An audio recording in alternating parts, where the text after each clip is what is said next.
All right, today we are cracking the code on something that could genuinely change your relationships forever.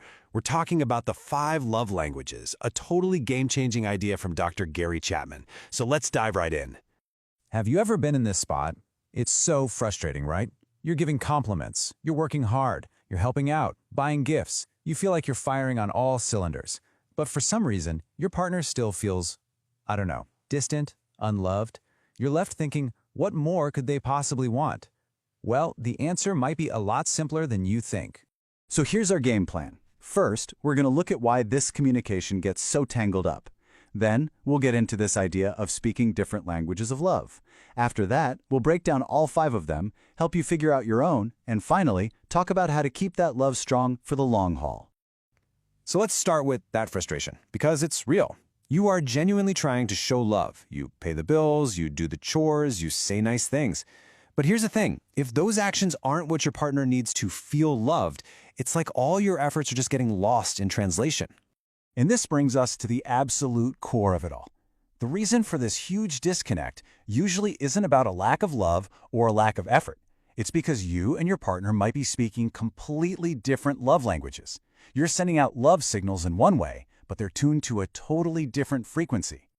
So what even is a love language? Simply put, it's the main way you feel seen, you feel cared for, you feel loved. Dr. Chapman uses this brilliant analogy. Imagine someone from Britain trying to have a deep, heartfelt conversation with someone from China. They can both be saying the most beautiful things, but if they don't speak the same language, well, nothing really gets through. That's exactly what happens in our relationships. But here's the good news. There's a way to crack this code. It's not some infinite, unknowable mystery. Turns out, there are 5, just 5, specific ways that people primarily feel loved. That's it, just 5.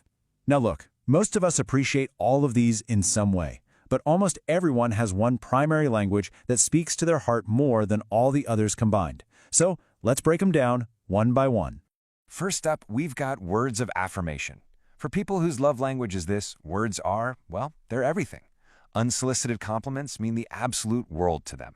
Just hearing "I love you" or "wow, I really appreciate you doing that" fills up their emotional tank like nothing else. But, and this is so important, the flip side is just as intense. For this person, harsh words and criticism aren't just hurtful, they are devastating. They cut deeper than almost anything you could do. Okay, moving on to language number 2, quality time. And let's be clear, this isn't just about being in the same house at the same time. This is about giving someone your focused, undivided attention. What does that actually look like? It means putting your phone down, turning the TV off, making eye contact, actually listening to what they're saying. So when you're distracted or you keep postponing that date night, it's not just a minor annoyance to them. It feels like a fundamental rejection. Third on our list is receiving gifts. Now, before you jump to conclusions, this has nothing to do with being materialistic. It's all about the thought, the effort, and the symbolism behind the gift.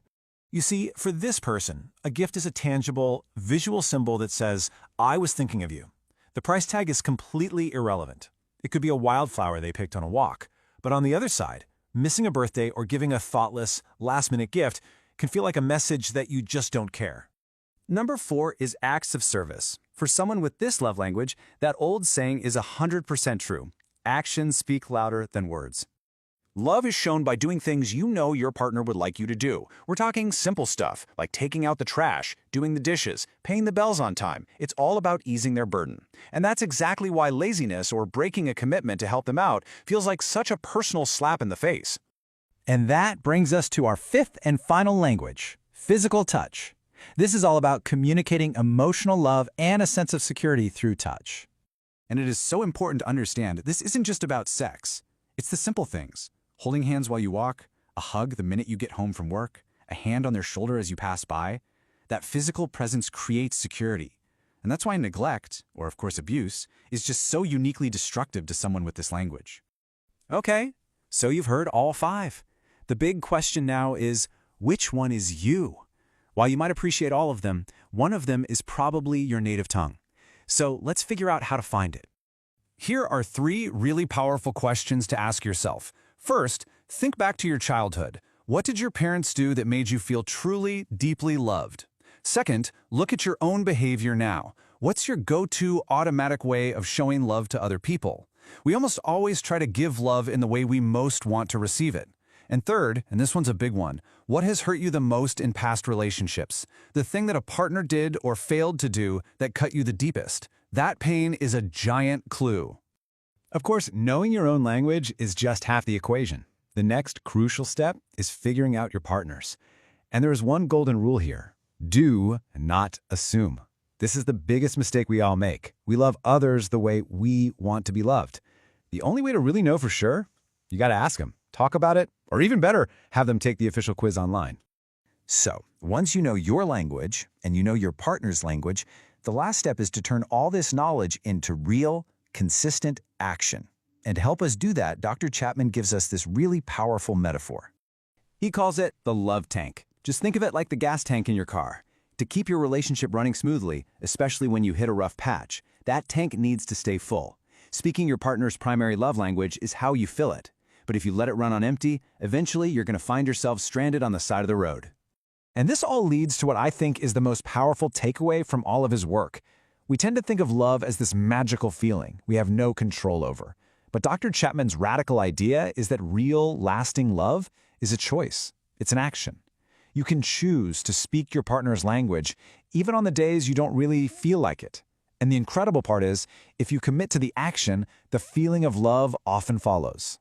So here's your mission. First, figure out your own primary love language. Second, discover your partner's. And remember, you have to ask. Third, make a conscious choice every week to speak their language and keep that love tank full.